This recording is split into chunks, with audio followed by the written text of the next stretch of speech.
وَذَنُّونَ، اور یاد کرو مچھلی والے کو، یعنی کہ یونس علیہ السلام، اِذ ذَهَبَ مُغَاضِبًا، جب وہ غصے کی حالت میں چل پڑے۔ غصہ کس پہ تھا؟ قوم پہ، حق قبول نہیں کیا۔ لیکن ایک اجتہادی غلطی ہوئی کہ وحی کا انتظار کیے بغیر ان کو عذاب کی وعید سنا کر وہاں سے چلے گئے۔ اب ایک پیغمبر کے شان شان نہیں تھا کہ وہ وحی کا انتظار کیے بغیر خود سے اجتہاد کر کے وہاں سے نکل جائے۔ بس یہ جو ان کی اجتہادی غلطی تھی امت کے حق میں، یہ کریڈٹ ثابت ہوئی، ان کا ڈیبٹ۔ اور سورہ یونس میں ہم پڑھ چکے ہیں کہ کبھی ایسا نہیں ہوا کہ کسی قوم کے لیے عذاب کے آثار نمایاں ہو جائیں اور ان سے وہ عذاب ٹل جائے سوائے قوم یونس کے۔ 1,00,000 سے زیادہ وہ لوگ تھے، قرآن میں آیا۔ اللہ تعالیٰ نے ان سب کو توبہ کی توفیق دی۔ دیکھیں وہ تو سمجھ لیں کہ جہنمیوں سے سیدھے جنتی بن گئے، کیونکہ عذاب کے آثار آنے کے بعد تو ان سے پہلے بھی قومیں اسلام قبول کر چکی تھی۔ فرعون نے اسلام قبول کر لیا تھا، لیکن اس وقت موت کو سامنے دیکھ کر اسلام قبول نہیں ہوتا، اللہ تعالیٰ اسے ایکسیپٹنس نہیں دیتا۔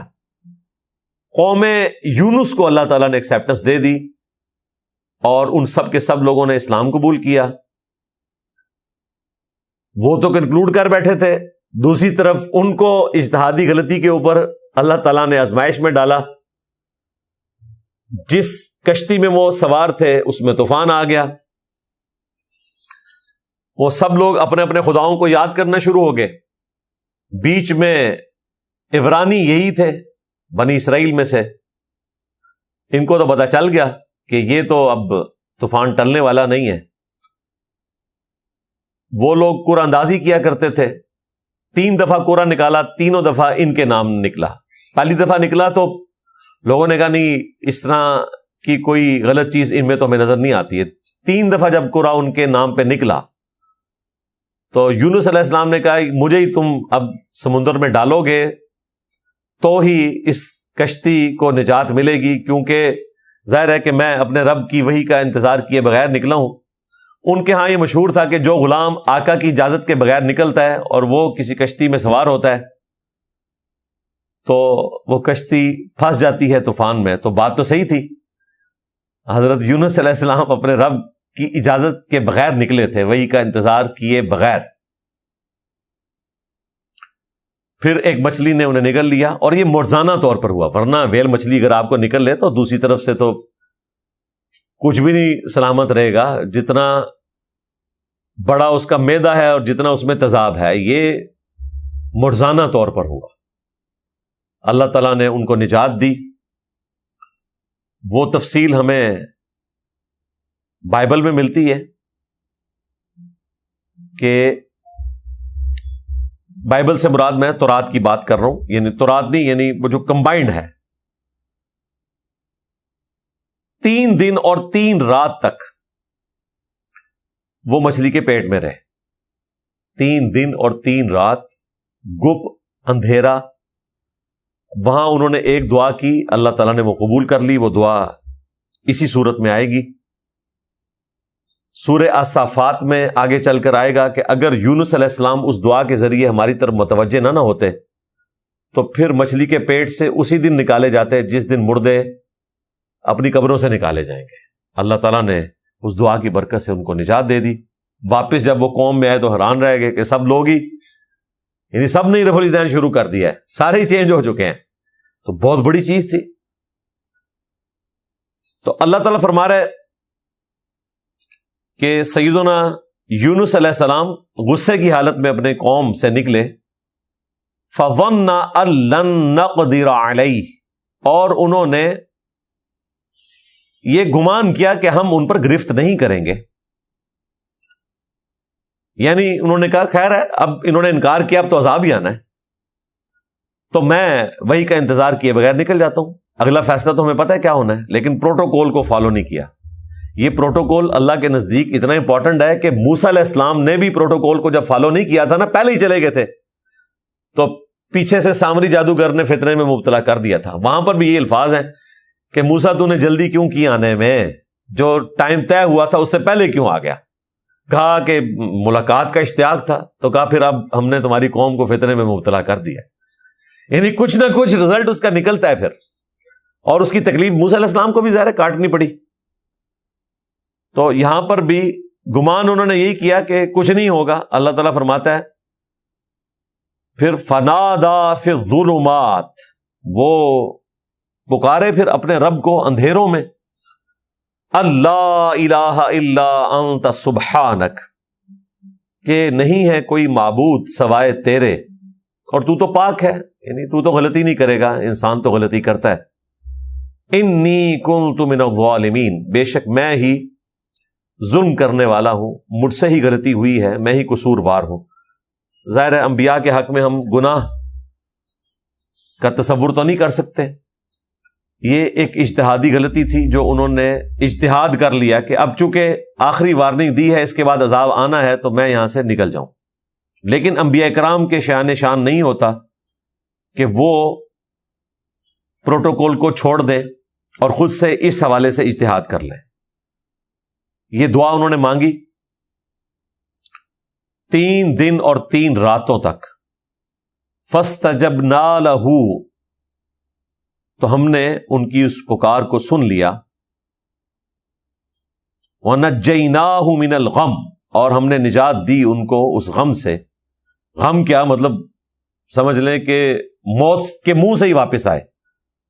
وَكَذَلِكَ نُنْجِي الْمُؤْمِنِينَ، اور بالکل اس طریقے سے ہم نجات دیا کرتے ہیں اہل ایمان کو. اس میں ہلکا سا اشارہ تھا کہ یونس علیہ السلام نے جتنی کمٹمنٹ کے ساتھ اللہ کے حضور دعا کی اور ان کی دعا کی برکت سے اللہ تبارک و تعالیٰ نے انہیں نجات دی، اگر اسی کمٹمنٹ کے ساتھ کوئی بھی اہل ایمان میں سے اللہ کی طرف رجوع لائے تو ہم اسے بھی نجات دیں گے. وَكَذَلِكَ نُنْجِي الْمُؤْمِنِينَ، یعنی یہ دعا خاص یونس علیہ السلام تک نہیں ہے، اس کی برکات ہمیشہ رہیں گی. اسی لیے جامعہ ترمذی میں حدیث ہے، نبی صلی اللہ علیہ وآلہ وسلم نے فرمایا کہ جو شخص بھی یونس علیہ السلام کی دعا کے ذریعے اللہ کی طرف متوجہ ہوتا ہے، اللہ تعالیٰ اسے کبھی بھی محروم نہیں لوٹاتا. یہ اسماء اعظم میں سے ہے. آپ دیکھیں میں درس کے سٹارٹ میں بھی یہ دعا پڑھتا ہوں، جب ممبر پر آتا ہوں اس وقت بھی یہ دعا پڑھتا ہوں. یہ اسماء اعظم میں سے ہیں یہ 3 وظائف. لا الہ الا انت سبحانک انی کنت من الظالمین. دوسرا حسبنا اللہ ونعم الوکیل. قرآن پاک میں نبی علیہ السلام کی دعا یہ رپورٹ ہوئی، اور صحیح بخاری میں حضرت ابراہیم علیہ السلام کی دعا یہ رپورٹ ہوئی جب ان کو آگ میں پھینکنے لگے تھے. حسبنا اللہ ونعم الوکیل. اور تیسری یا حی یا قیوم برحمتک استغیث، یہ اسپیسیفکلی ہمارے نبی علیہ السلام کی دعا ہے جو آپ نے غزوہ بدر کے موقع پر بھی مانگی، باقی مواقع پر بھی، اور اللہ تعالیٰ نے آپ کی غیبی مدد فرمائی. یہ اسماء اعظم میں سے ہے. اور یہاں پر اللہ تعالیٰ فرما رہا ہے کہ ہم اہل ایمان کو بھی نجات دیں گے جو یونس علیہ السلام کی دعا کے ذریعے ہماری طرف متوجہ ہوگا. جامعہ ترمذی میں حدیث ہے، جو شخص بھی اللہ کی حمد اور درود شریف پڑھ کر اللہ کی طرف متوجہ ہوتا ہے، اللہ تعالیٰ اسے محروم نہیں لوٹاتا. تو اللہ کی حمد میں یہ اسماء اعظم شامل ہیں. سورۃ الفاتحہ یہ بھی اسماء اعظم میں سے ہے، یہ بھی اللہ کی حمد ہے. وہ پڑھیں، اس کے بعد درود شریف پڑھیں اور اللہ کی طرف متوجہ ہوں. اللہ تعالیٰ دعا قبول فرمانے والا ہے. لیکن دعا کی قبولیت ویسے نہیں ہوگی جیسا کہ آپ چاہ رہے ہیں. پہلا تھم رول آپ یاد رکھیں کہ دعا کبھی ریجیکٹ ہوتی نہیں ہے. جامعہ ترمذی میں مسند احمد میں موجود ہے، نبی علیہ السلام نے فرمایا کہ دعا کبھی بھی ریجیکٹ نہیں ہوتی. جب بھی تم اپنے رب سے دعا کرتے ہو تو جو تم نے مانگا یا تو وہی تمہیں مل جائے گا، یا اس دعا کی وجہ سے اللہ تعالیٰ کوئی تمہاری مصیبت دور کر دے گا، اس کا بہتر نعم البدل تمہیں دے دے گا، یا پھر وہ قیامت کے دن کے لیے سٹور کر دی جائے گی.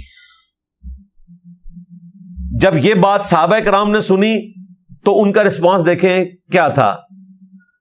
ہم عام لوگوں کو جب یہ بتاتے ہیں نا کہ یا تو آپ کو وہ ملے گا جو آپ نے مانگا، یا پھر اس کے بدلے کوئی اور چیز ملے گی، یا نیکیوں کی شکل میں یہ سٹور ہو جائے گی، تو لوگ کہتے ہیں پھر فائدہ کیا دعا مانگنے کا جدوں وہ شاید لبھی ہی نہیں جانو جو ہم مانگ رہے ہیں۔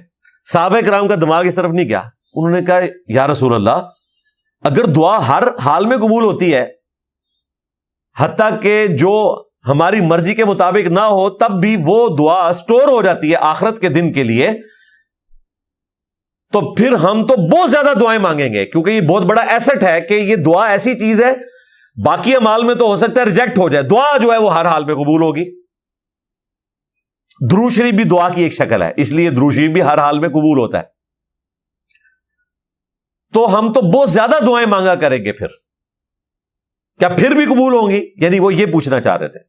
تو نبی الاسلام نے فرمایا اللہ تعالیٰ بھی بہت زیادہ قبول فرمانے والا ہے، یعنی اللہ تعالیٰ یہ نہیں کہے گا کہ آج تو اس نے 1.5 گھنٹہ دعائیں مانگ لی تو 1.5 گھنٹے کی نیکیاں میں اس کو دوں یا بیچ میں 5 منٹ کی نیکیاں لکھوں، نہیں، ساری نیکیاں سٹور ہو جائیں گی۔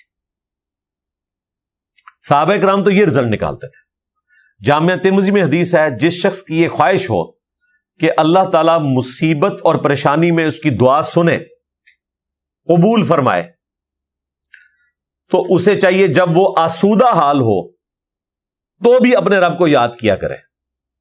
یہ ویسے بڑے نکتے والی بات ہے، مصیبت اور پریشانی میں تو بڑے بڑے باغی لوگ جو ہیں ان کی گردن بھی جھک جاتی ہے، اور بعض اوقات تو وہ اس طرح کمٹمنٹ شو کرتے ہیں کہ جو بیچارے روزانہ 5 وقت نماز پڑھنے والے ہیں وہ ان کے سامنے شرمندہ ہو رہے ہوتے ہیں کہ پتہ نہیں ہم نے تو زندگی اپنی خراب ہی کر دی ہے۔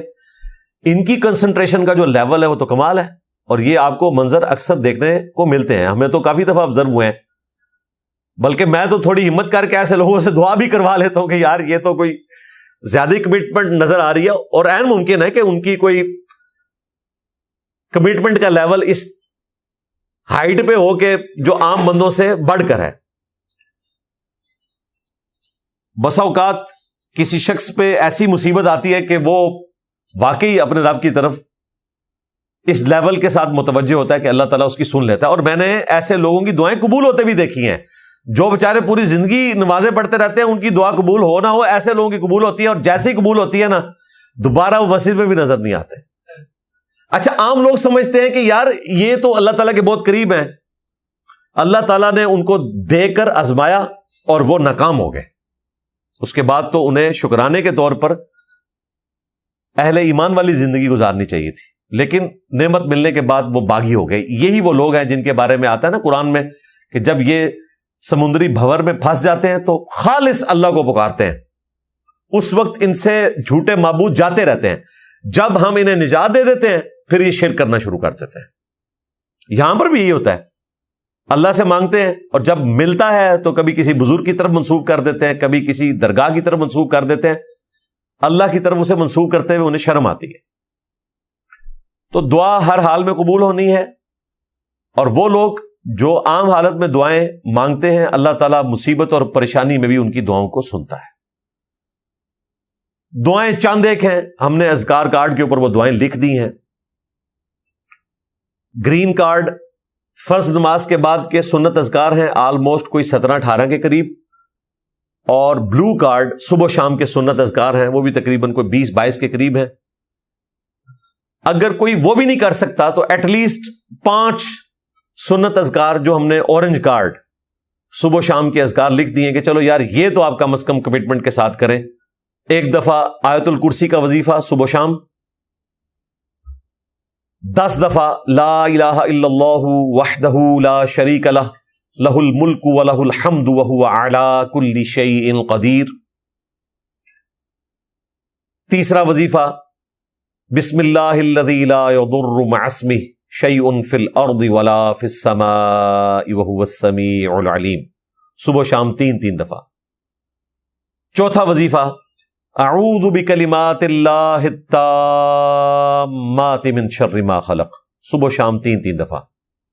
اور 5واں وظیفہ آخری 3 قل، سورۃ الاخلاص، سورۃ الفلق اور سورۃ الناس، 3 دفعہ صبح و شام۔ یہ سمجھ لیں کہ سارے وظائف کا نچوڑ ہے۔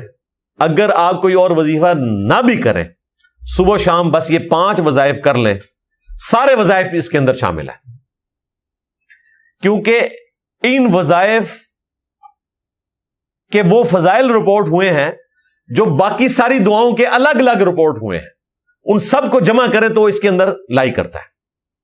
ایک ایک حدیث کا ریفرنس اس میں مینشن کر کے ہم نے وہ اورنج کارڈ بھی لکھ دیا، اس کا PDF بھی بنا دیا، ہارڈ کاپی بھی اویلیبل ہوتی ہے۔ تو یہ مختصر اذکار دعائیں یہ آپ روزانہ کریں تو آپ گویا کہ روزانہ اپنے رب سے دعا مانگ رہے ہیں، اور یہ آپ کی روٹین میں دعا شامل ہو۔ باقی فرض کے بعد جو مختصر 2-3 دعائیں ہیں، اللہ اکبر اور 3 دفعہ استغفر اللہ اور اللہم انت السلام ومنک السلام تبارکت یا ذا الجلال والاکرام، اور اس کے بعد 1 دفعہ آیت الکرسی اور ایک دفعہ آخری 3 کل اور تسبیحات فاطمہ، وہ ہر فرض نماز کے بعد آپ کرتے رہیں، اور صبح و شام کے لیے یہ دعائیں کر لیں تو اس میں تمام دعائیں شامل ہیں۔ لیکن پروٹوکول وہی ہے جو جامع ترمذی میں 2 احادیث ہیں کہ جو شخص اللہ کی حمد جیسا کہ اس کے شان کے لائق ہے، وہ حمد کرنے کے بعد اور درود شریف پڑھنے کے بعد اللہ کی طرف متوجہ ہوتا ہے تو اللہ تعالیٰ دعا کو سن لیتا ہے۔ اور نماز میں اللہ نے یہی ترتیب رکھی ہے، التحیات للہ والصلوات والطیبات، پہلے اللہ کی حمد کرتے ہیں، اس کے بعد نبی الاسلام پر سلام، پھر درود شریف، اور اینڈ پہ جا کے آپ دعائیں مانگتے ہیں۔ یہ ترتیب ہے، اور جامع ترمذی کے الفاظ ہیں، نبی الاسلام نے فرمایا سل تعطا، سل تعطا، مانگ تجھے دیا جائے گا، مانگ تجھے دیا جائے گا، جو اللہ کی حمد اور درود شریف کے ذریعے متوجہ ہوتا ہے۔ وہ حمد سورۃ الفاتحہ کی شکل میں بھی ہو سکتی ہے، تشہد کی شکل میں بھی ہو سکتی ہے، لا الہ الا انت سبحانک انی کنت من الظالمین کی شکل میں بھی ہو سکتی ہے، حسبنا اللہ ونعم الوکیل، یا حی یا قیوم برحمتک استغیث، اور اسماء اعظم بھی ہیں، اللہم انی اسألک بانک انت اللہ لا الہ الا انت الاحد الصمد الذی لم یلد ولم یولد ولم یکن لہ کفوا احد۔ یہ ابو داؤد میں حدیث ہے، نبی الاسلام نے ایک بندے کو یہ پڑھتے ہوئے سن لیا تو نبی الاسلام نے کہا کہ اس شخص نے ان اسماء اعظم کے ذریعے اللہ کو پکارا ہے کہ اللہ تعالیٰ محروم نہیں لوٹاتا۔ اور ایک دوسری حدیث ابو داؤد ترمذی میں آتی ہے کہ یہ 2 آیات ایسی ہیں جن میں اللہ تعالیٰ کے اسماء اعظم موجود ہیں، جن کے ذریعے دعا قبول ہوتی ہے۔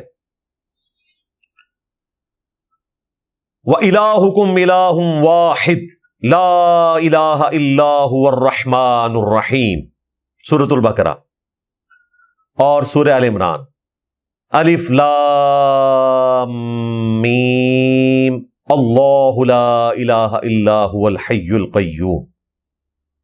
آپ دیکھتے ہیں میں جب بھی پبلک سیشن کے اینڈ پہ دعا کرواتا ہوں تو میں یہ دونوں اسماء اعظم پڑھتا ہوں، قرآن کی 2 آیات والے اسماء اعظم اور جو حدیث میں رپورٹ ہوئے، اس کے بعد درود شریف اور آپ دعا مانگے۔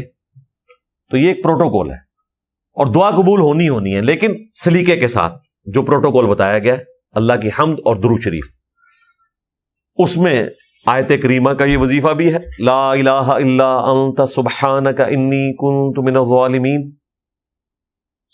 باقی یہ جو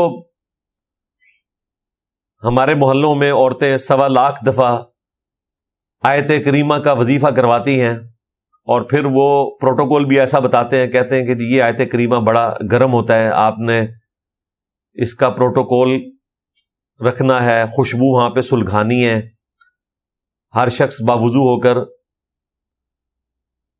اس کو پڑھے، اور گٹھلیاں رکھی بھی ہوتی ہیں۔ اس طرح کا جو اجتماعی ذکر کرنا ہے نا، یہ بدعت کے اوپر مبنی ہے۔ آپ نے ویسے پڑھنا ہے تو بے شک 1.25 لاکھ دفعہ کیا آپ 10 لاکھ دفعہ پڑھیں۔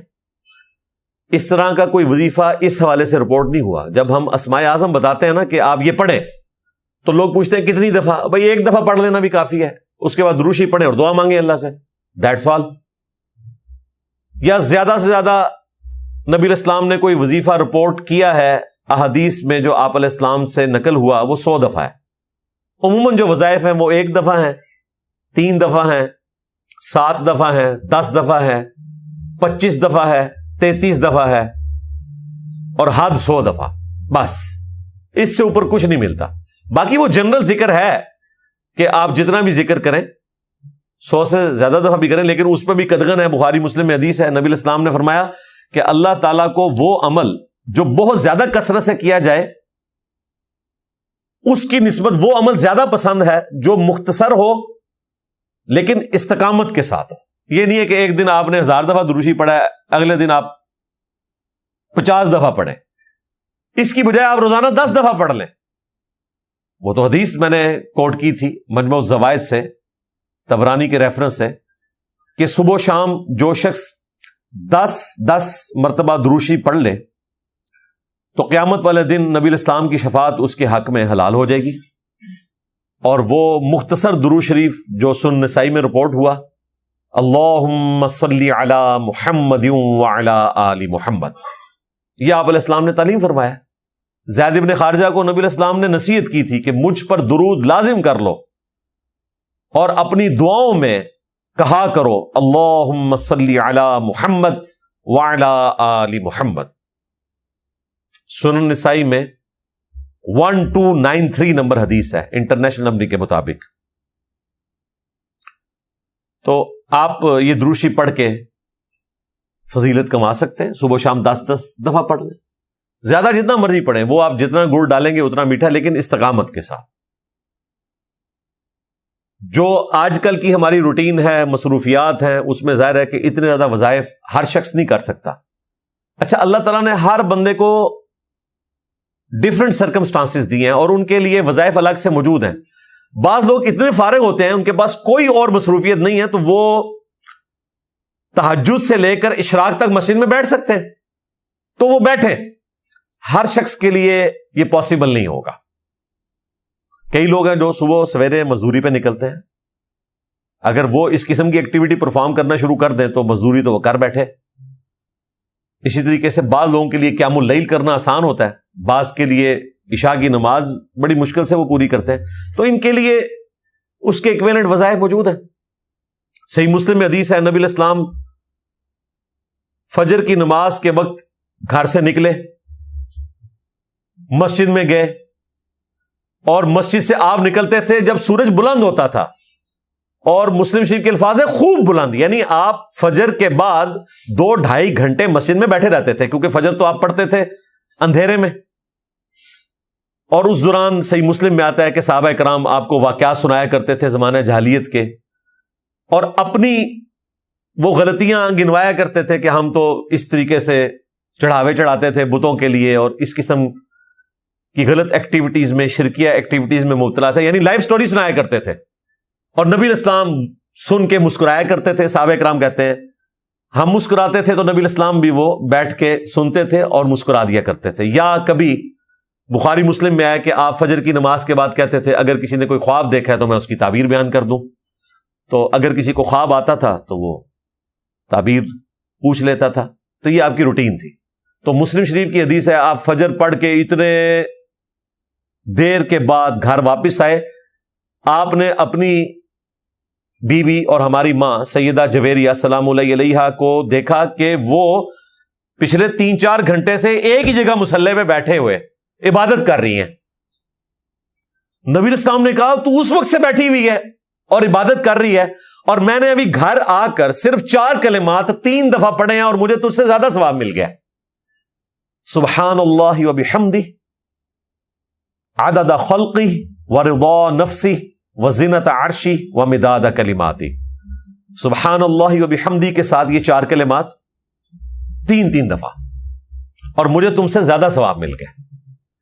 اس کا مطلب ہے کہ جو لوگ مسجد میں نہیں بیٹھ سکتے تو صبح و شام کے اذکار میں ہم نے یہ وظیفہ ڈالا ہے. اب اگر کوئی اتنا ہی گیا گزرا ہے کہ یہ بھی نہیں پڑھ سکتا تو اس سے کم درجے کا تو وظیفہ اس کو بتایا نہیں جا سکتا. اس کو پڑھنے میں آپ کو 1 منٹ مشکل سے لگے گا اگر آپ یہ 3 دفعہ کلمات پڑھیں. اور ثواب کیا ہے؟ 4 گھنٹے مصلی پر بیٹھ کر عبادت کرنے سے زیادہ. تو گارنٹی تو نبی اسلام نے دی ہے. اسی طریقے سے نبی اسلام نے فرمایا کہ جو شخص مہینے میں 3 روزے رکھ لے وہ اللہ کے حضور ایسا ہے, صحیح مسلم کی حدیث ہے, گویا کہ وہ ہمیشہ روزہ رکھنے والا ہے. ہمیشہ روزہ رکھنا فزیکلی یہ تو ناپسندیدہ ہے، لیکن اس کے ثواب کی خواہش تو ہر بندے کے دل میں۔ نبی الاسلام نے زیادہ سے زیادہ داؤدی روزوں کی اجازت دی ہے، صحیح مسلم میں 1 دن روزہ رکھو 1 دن چھوڑ دو، لیکن جو مہینے میں 3 روزے رکھے تو اسے پورے مہینے کے روزوں کا ثواب، اور ہر مہینے رکھتا رہے یعنی کہ 36 روزے رکھے تو پورے سال کے روزوں کا ثواب۔ اور دوسری طرف صحیح مسلم میں حدیث ہے، جس نے شوال کے 6 روزے رکھ لیے رمضان کے روزے رکھنے کے بعد، تو وہ اللہ کے حضور ایسا ہے گویا کہ ہمیشہ روزہ رکھنے والا ہے، یعنی کہاں صرف 6 روزے شوال کے اور کہاں ہر مہینے 3 روزے رکھنا۔ اب شوال کے 6 روزے بھی کوئی نہ رکھ سکے، اس سے کم تو آپ کو کوئی پیکج آفر نہیں کیا جا سکتا تھا، تو یہ آپ پیکج ڈھونڈا کریں، جس طرح آپ موبائل کے پیکج ڈھونڈتے رہتے ہیں نا کہ جی اگر میں یہ لگا لوں تو میرا تو واٹس ایپ کا اور انٹرنیٹ کا زیادہ استعمال ہے تو مجھے یہ پیکج سوٹ کرتا ہے، کال تو میں نے بہت کم کرنی ہوتی ہے تو میں یہ والا پیکج لوں گا۔ اس طرح یہ پیکیجز آپ کے پاس لکھے ہوئے موجود ہونے چاہیے، آپ کے علم میں ہونے چاہیے کہ آپ مختصر عمل کریں اور وہ ثواب حاصل کر لیں۔ اور یہ وہ حدیثیں ہیں جو ہماری مین سٹریم کی کتابوں میں ہیں، یہ کوئی دور دراز کی احادیث نہیں ہے، نہ ان کی صحت کے اعتبار سے کوئی ایشو ہے، بخاری اور مسلم میں یہ احادیث رپورٹ ہوئی ہوئی ہیں۔ سنن نبی داؤد میں حدیث ہے، جو شخص 1 دفعہ پڑھ لے صبح لا الہ الا اللہ وحدہ لا شریک لہ لہ الملک ولہ الحمد وہو علی کل شیء قدیر، تو شام تک وہ اللہ تعالیٰ کے قلعے میں آ جائے گا۔ ہر چیز کے اگینسٹ اللہ تعالیٰ اس کی حفاظت کرے گا، شیاطین کے اگینسٹ، جنات کے اگینسٹ، جادو ٹونے کے اگینسٹ، 1 دفعہ پڑھنے سے۔ اور جو شام کو 1 دفعہ پڑھ لے صبح تک اللہ کی حفاظت میں رہے گا۔ یہ حدیث سنن نبی داؤد میں موجود ہے۔ اس حدیث کو تبع تابعین میں سے جس شخص نے روایت کیا وہ خود یہ بیان کرتا ہے کہ ایک رات مجھے رسول اللہ کی زیارت ہوئی خواب میں صلی اللہ علیہ وآلہ وسلم، تو میں نے نبی الاسلام سے خود پوچھا، میں نے کہا یا رسول اللہ یہ حدیث صحیح سند سے میرے تک پہنچی ہے، کیا یہ آپ کی حدیث ہے کہ 1 دفعہ پڑھنے سے اتنی بڑی فضیلت؟ تو نبی علیہ السلام نے فرمایا کہ تم سے جس شخص نے حدیث بیان کی اس نے سچ کہا، یہ میرا فرمان ہے کہ جس نے 1 دفعہ پڑھ لیا لا الہ الا اللہ وحدہ لا شریک لہ لہ الملک ولہ الحمد وہو علی کل شیء قدیر، تو شام تک وہ اللہ تعالیٰ کی حفاظت میں رہے گا، اور شام کو پڑھ لے تو صبح تک اللہ تعالیٰ کی حفاظت میں رہے گا۔ ہم نے صبح شام کے اذکار میں اس کو 10 دفعہ ڈالا ہے، کیونکہ 10 دفعہ والی فضیلت مسند احمد میں آئی ہے کہ اسے بنو اسماعیل میں 4 غلام آزاد کرنے کا ثواب ملے گا جو 10 دفعہ یہ پڑھ لے گا۔ تو 1 دفعہ بھی پڑھ لیں تو آپ کو فضیلت حاصل ہے۔ تو یہ چھوٹے چھوٹے اذکار ہیں، ان کو پڑھ کر آپ اتنی بڑے فضائل حاصل کر سکتے ہیں جو آپ زیادہ ایفرٹ پٹ کر کے بھی حاصل نہیں کر سکتے۔ تو 1.25 لاکھ دفعہ آیت کریمہ آپ کو پڑھنے کی ضرورت ہی نہیں بھائی۔ آیت کریمہ اگر آپ صبح شام 1 دفعہ پڑھ لیتے ہیں، ہر دعا کے ساتھ 1 دفعہ پڑھ لیتے ہیں، اور واقعتاً اس کا فہم اپنے ذہن میں رکھتے ہوئے گاڈ اورینٹڈ ہو کر، لا الہ الا انت سبحانک، اے اللہ تیرے سوا کوئی معبود نہیں اور تو تو پاک ہے نا، تجھ سے تو غلطی ہو ہی نہیں سکتی، یہ مطلب ہے اس کا۔ انی کنت من الظالمین، بے شک میں ہی ظالم ہوں، میں تو انسان ہوں، تو نے مجھے بنایا ہی ایسا ہے کہ میں تو غلطی کروں گا۔ مختصر جملہ اور سید الاستغفار ہے یہ، اس سے بہتر کوئی استغفار کا سیگا نہیں ہو سکتا۔ قرآن میں رپورٹ ہوا، اور نبی اسلام جامع ترمذی میں حدیث ہے، کہہ رہے ہیں کہ جو بھی یونس کی دعا کے ذریعے اللہ کی طرف متوجہ ہو، اللہ تعالیٰ اسے کبھی محروم ہی نہیں لوٹائے گا۔ اب یہ مختصر سا وظیفہ جو لوگ پوری زندگی سے پڑھتے رہتے ہیں نا، اسے یہ نہیں پتا کہ اس کا مطلب کیا ہے۔ مطلب کے بغیر آپ 1.25 لاکھ یا 1.25 کروڑ دفعہ بھی پڑھیں، آپ کو اس کی انٹینسٹی کا اندازہ نہیں ہے تو وہ روحانیت حاصل نہیں ہوگی۔ باقی جو اس کے فضائل ہیں، برکات ہیں، کسی نہ کسی درجے میں ایک اجمی کو بھی حاصل ہو جائیں گے، لیکن آپ 1.25 لاکھ دفعہ پڑھنے پہ زور رکھیں اور آپ 1 دفعہ یہ ضرورت بھی محسوس نہ کریں کہ میں سورۃ الانبیاء سورت نمبر 21 میں آیت نمبر 87 نکال کر اس کا ترجمہ 1 دفعہ پڑھ لوں۔ تاکہ میں اس کا ٹیسٹ فیل کروں کہ کس لجاجت کے ساتھ، کس عاجزی کے ساتھ اپنے رب کے حضور ایک بندہ ریکویسٹ رکھ رہا ہے. اس میں جو سوز و گداز ہے، یقین کریں کہ اس کو ایکسپریس ہی نہیں کیا جا سکتا.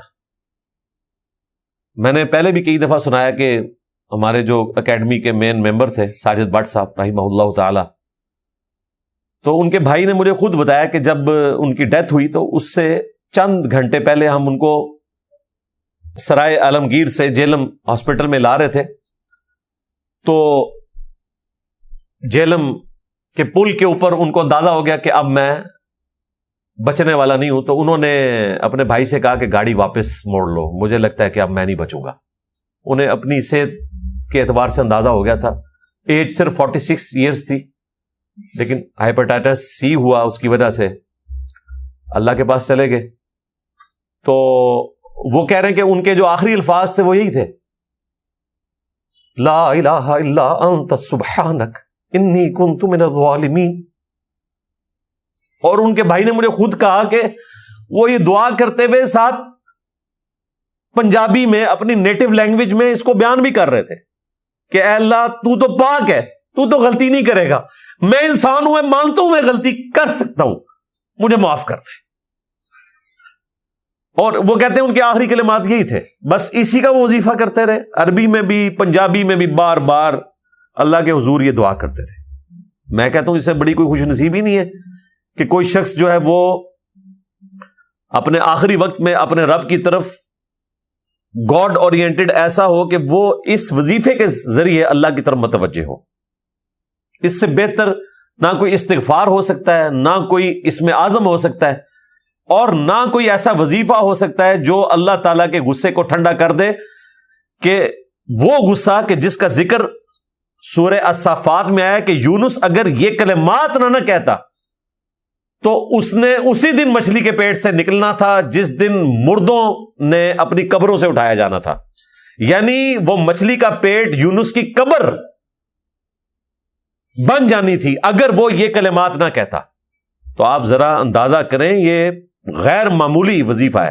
اس لیے دیکھیں میں جب بھی یہاں پبلک سیشن کے لیے انٹر ہوتا ہوں یہ وظیفہ لازمی پڑھتا ہوں، قرآن کلاس سے پہلے بھی پڑھتا ہوں، جب کبھی دعا مانگتا ہوں تو بھی یہ پڑھتا ہوں، اور تشہد میں بھی اس کو پڑھیں. بخاری مسلم میں حدیث ہے کہ جب تشہد میں درود شریف پڑھ چکو تو جو چاہو اپنے رب سے مانگو. اس میں آپ اور دعائیں بھی مانگیں، یہ دعا بھی مانگیں، لا الہ الا انت سبحانک انی کنت من الظالمین.